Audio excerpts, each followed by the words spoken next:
The silent scream admiral. Sarah Chen stood before the massive observation window of Luna Station, watching Earth's blue marble slowly rotate in the distance. At 52, she had spent more time in space than on the planet that birthed her, but the sight of home never failed to stir something deep in her chest. Her weathered hands, scarred from years of service during the Martian Rebellion, gripped the railing as an urgent chime echoed through the command center. "Admiral," called Lieutenant Commander Jake Morrison, his voice tight with excitement and concern. "We're receiving something impossible. A transmission using quantum entanglement technology we've only theorized about." Chen turned from the viewport, her sharp gray eyes focusing immediately on the tactical display. Morrison, barely 30 but already recognized as one of humanity's brightest communications experts, was frantically working at his console. The young officer had grown up on Europa's ice-covered surface and, like all humans born in the outer colonies, possessed the enhanced reflexes and problem-solving abilities that came from surviving in hostile environments. "Show me," Chen ordered, her voice carrying the authority earned through decades of commanding humanity's most dangerous missions. The main display flickered to life, revealing a complex pattern of mathematical sequences and star charts, but it was the images that followed that made the entire command center fall silent. Elegant spires of crystalline beauty crumbled under the assault of massive, writhing shadows.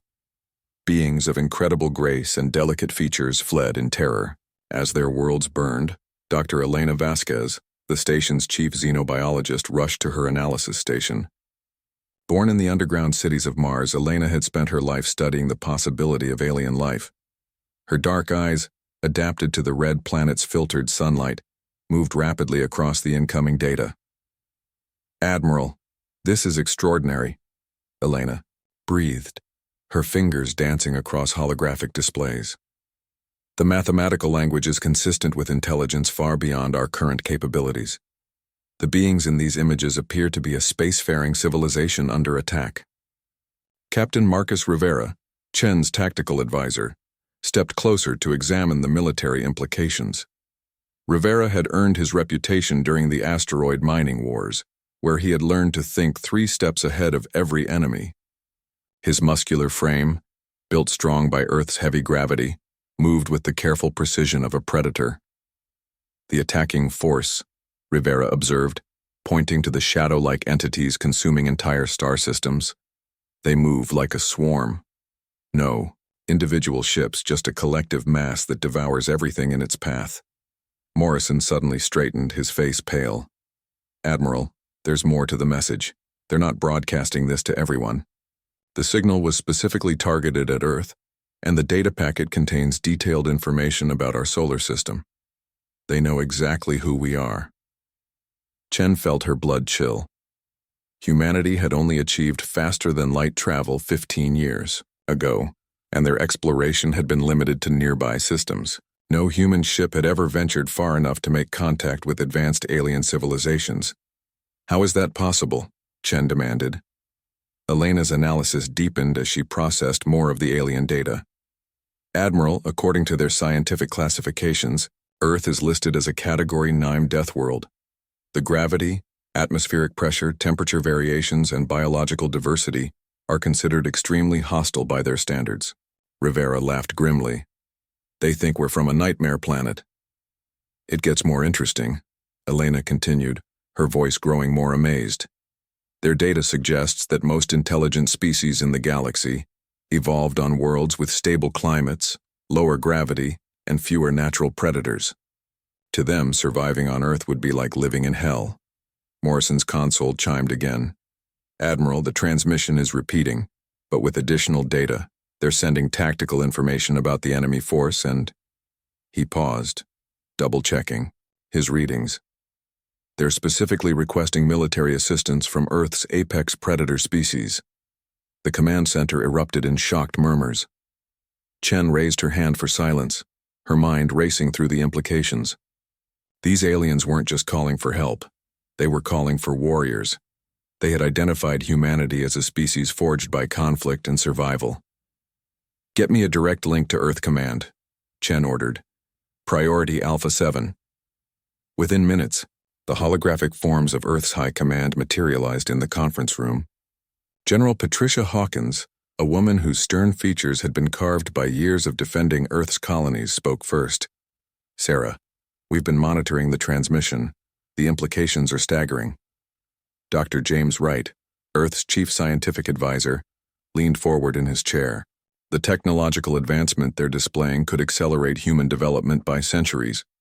Their quantum communication alone represents a breakthrough we've been trying to achieve for decades." "And what exactly are they asking of us?" inquired Secretary General Maria Santos, her diplomatic training evident in her measured tone. Chen activated the tactical display, showing the progression of the enemy advance across multiple star systems. "They call themselves the Zephyrian Empire. They're a peaceful confederation of worlds that have existed for over 50,000 years. The attacking force is something they call the Void Swarm, a collective consciousness that consumes entire civilizations." Rivera stepped forward, his combat experience evident in his posture. "Based on their data, the swarm has already consumed 17 star systems. The Zephyrians have no significant military capability. Their entire civilization is built around art, science, and philosophy." "And they want us to fight their war?" General Hawkins asked. "They want us to do what humanity has always done best," Chen replied firmly. "Survive against impossible odds and protect what matters."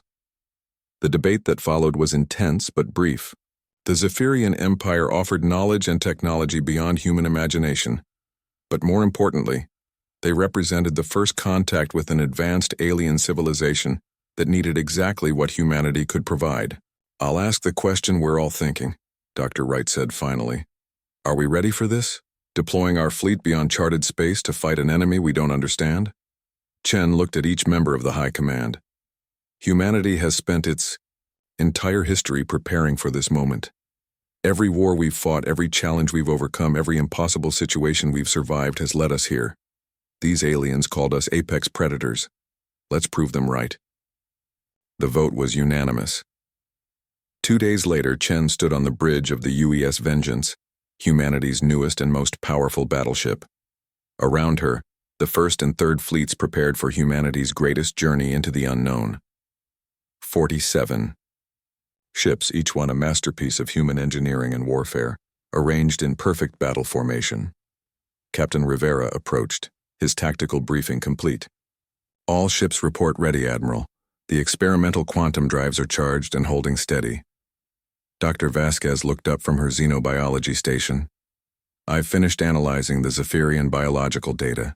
Admiral, they're physically fragile, by our standards. Their bone density is roughly 60% of human normal, and their muscle mass suggests they evolved in a low-gravity environment with minimal physical challenges." Morrison's communication array hummed with activity. "Admiral, we're receiving updated coordinates from the Zephyrian transmission. The enemy has advanced 2 more systems since their original message." Chen settled into the command chair, feeling the weight of humanity's future on her shoulders. The main display showed the route to the Zephyrian core worlds, a journey that would take them farther from Earth than any human had ever traveled. "All ships, this is Admiral Chen," she announced over the fleet communications. "Today, humanity answers the call of civilization itself. We go not as conquerors, but as defenders. We carry with us the strength forged in Earth's fires, the courage, born of countless struggles, and the determination that has carried our species from caves to the stars." The quantum drives engaged with a low harmonic hum, reality bending around the human fleet as they entered faster-than-light travel. Chen watched the stars stretch into lines of light, knowing that when they emerged, humanity would either prove itself worthy of the galaxy's respect or face destruction far from home. In the depths of space, something stirred. The Void Swarm, ancient and hungry, sensed the approach of something new, something dangerous, something that had never before existed in their experience of consumed civilizations. For the first time in eons, the swarm hesitated. The answer to their prayers. The human fleet burst from quantum space at the edge of the Altair system, like avenging angels emerging from the void. Admiral Chen's tactical display immediately painted a picture of devastation that made even her battle-hardened crew draw sharp breaths. 3 of the system's 7 planets had been reduced to skeletal frameworks, their resources stripped away by the writhing mass of shadow that was the void swarm. "My God," whispered Dr. Vasquez, her scientific composure cracking as she witnessed the scope of destruction. An entire civilization being consumed alive. The swarm itself defied easy description. It moved like liquid darkness given hunger and purpose, flowing between planets and consuming everything in its path. Individual components were impossible to identify within the writhing mass, but energy readings suggested millions of entities, acting as a single terrifying consciousness. "Admiral," Morrison announced, his communication array crackling with activity. "I'm detecting massive energy signatures from the 4th planet. Life signs consistent with the Zephyrian biological patterns we studied." Captain Rivera was already analyzing the tactical situation. "The swarm has the planet surrounded, but they haven't begun the final consumption phase. It looks like they're toying with the survivors." Chen's jaw tightened. Throughout human history, she had learned, the greatest atrocities were committed by those who found pleasure in suffering. "Send a narrow beam transmission to the planet. Identify us and request coordinates for emergency landing zones." The response came faster than expected. The main screen displayed the image of a being so elegant and graceful that it seemed more like living art than a creature of flesh and blood. High Archon Lyrelai stood nearly 3 meters tall, her translucent skin glowing with soft bioluminescence.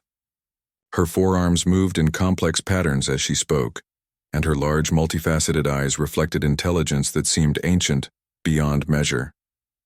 "Beings of Earth," Lyrelai said, her voice melodic even through the translation matrix. "I am High Archon Lyrelai of the Zephyrian Collective. We did not truly believe anyone would answer our call." Chen stepped forward, and Lyrelai's eyes widened as she took in the Admiral's appearance. Where the Zephyrian was tall and delicate, Chen was compact and solid. Where Lyrelai's movements flowed like water, Chen's carried the controlled power of a coiled spring. "High Archon, I am Admiral Sarah Chen of the United Earth Defense Fleet. We've brought 47 warships and our best personnel. How can we help?" Lyrelai's bioluminescent patterns pulsed rapidly, an emotional response that Dr. Vasquez quickly noted for later study. "Admiral Chen, you must understand, the Void Swarm has consumed 17 of our worlds. They are unlike anything in our collective memory. They learn, they adapt, they consume not just matter, but the very essence of life itself." Commander Thane. Koros, the only Zephyrian military advisor, stepped into view. Even among his own people, he was considered unusually robust, though by human standards he would be considered almost fragile. "Admiral, our defensive capabilities are limited.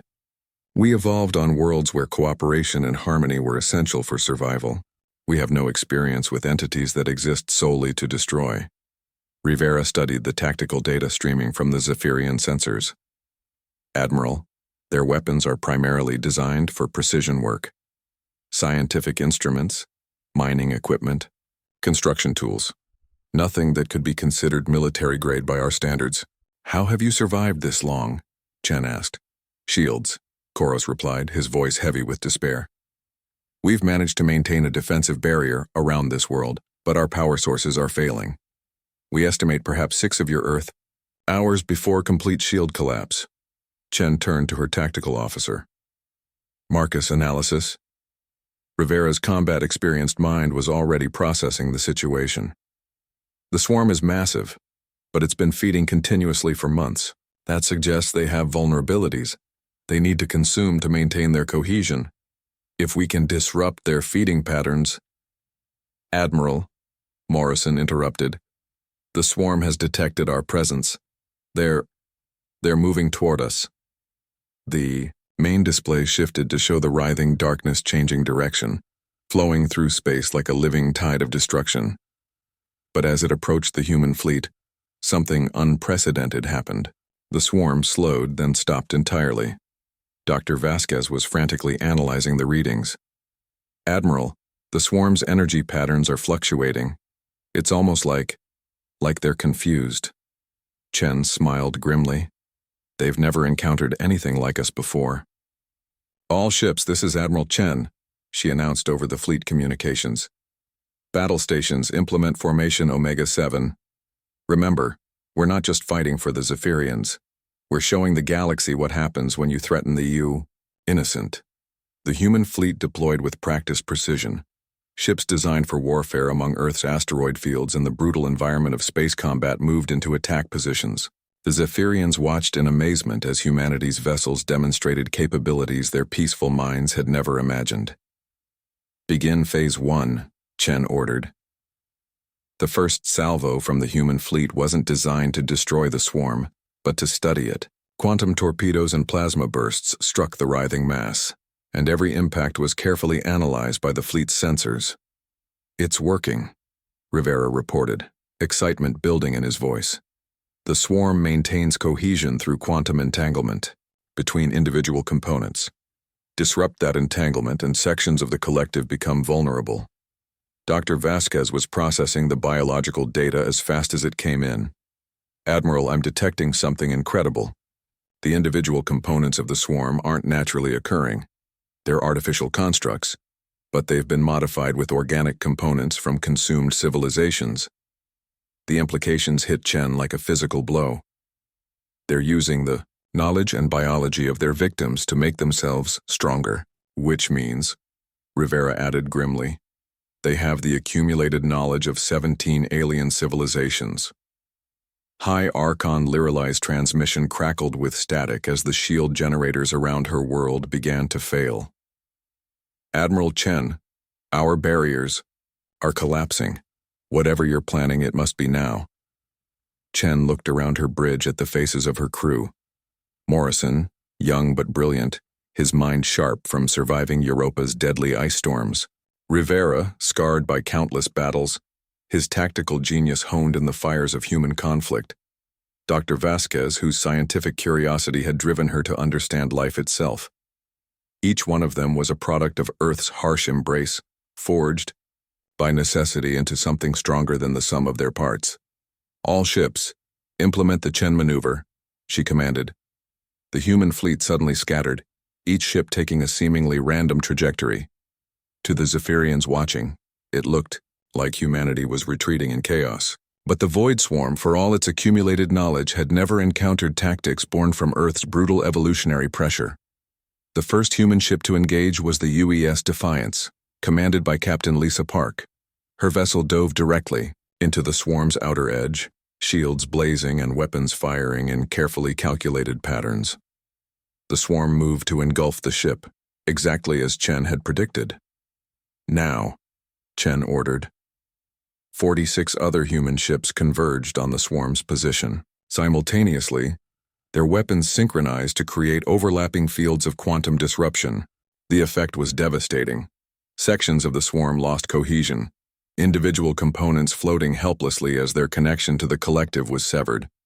But the swarm learned quickly, adapting its formation to counter the human tactics. The battle that followed was unlike anything in recorded galactic history. Human ships built to survive the vacuum of space and the crushing gravitational forces of gas giant atmospheres proved capable of maneuvers that defied Zephyrian understanding of physics. Captain Rivera's voice crackled over the communications array. "Admiral, they're adapting faster than we anticipated. We need something they can't learn from." Chen smiled, remembering her training in the asteroid fields around Earth. "Marcus, remember the Terran Gambit." Rivera's laughter was audible over the comm. "Admiral, that maneuver is considered theoretically impossible by every tactical manual in the fleet. Good thing we're not fighting by the manual." The UES Vengeance suddenly accelerated beyond safe operational limits, its inertial dampeners pushed to their absolute maximum. Chen felt her bones creak under the gravitational stress, but her Earth-bred physiology held firm. The ship dove directly toward the planet's surface, the swarm following in pursuit. At the last possible moment, Chen executed a maneuver that used the planet's gravitational field to slingshot her ship around the world's curve, while simultaneously firing every weapon in her arsenal. The quantum disruption field tore through the swarm's core consciousness, and for the first time in eons, the collective screamed. The sound echoed across every frequency, a wail of confusion and pain that made even the hardened human crews wince. The swarm's cohesion collapsed entirely, its individual components scattering across the system like leaves in a hurricane. High Archon Lyralee's image appeared on the main screen, her bioluminescent patterns pulsing in what Dr. Vasquez now recognized as amazement and gratitude. Admiral Chen, we have never seen anything like that. The swarm has been scattered. Our worlds are safe. Chen looked around her bridge at her crew, each one of them bearing the marks of the battle but still standing strong. High Archon, this is what happens when you call for help from a species that learned to survive by fighting the impossible. Commander Koros stepped forward, his multifaceted eyes reflecting a new understanding. Admiral, our data about your species was incomplete. We classified Earth as a death world because of its harsh conditions, but we failed to understand what those conditions created. And what's that? Chen asked. Hope, Lyralee replied softly.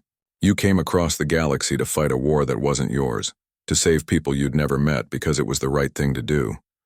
The Void Swarm consumed civilizations because they were easy prey. But you fight back. Dr. Vasquez stepped forward, her scientific mind already working on the implications. High Archon, your people have knowledge we could never develop on our own. Our species have much to offer each other. Lyralee's patterns shifted to what the humans were learning, indicated joy. Dr. Vasquez, we would be honored to share our knowledge with the species that saved our civilization. Perhaps together, we can ensure that nothing like the Void Swarm ever threatens the galaxy again.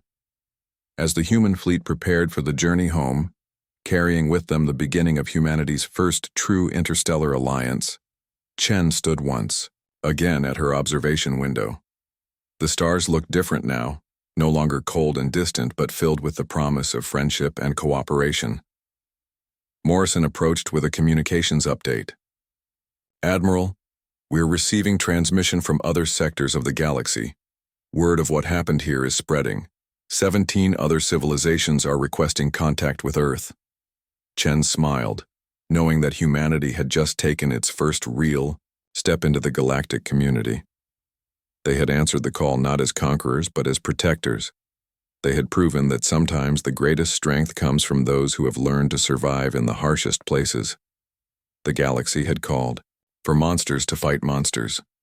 Instead, they had found something far more dangerous and far more wonderful. They had found heroes.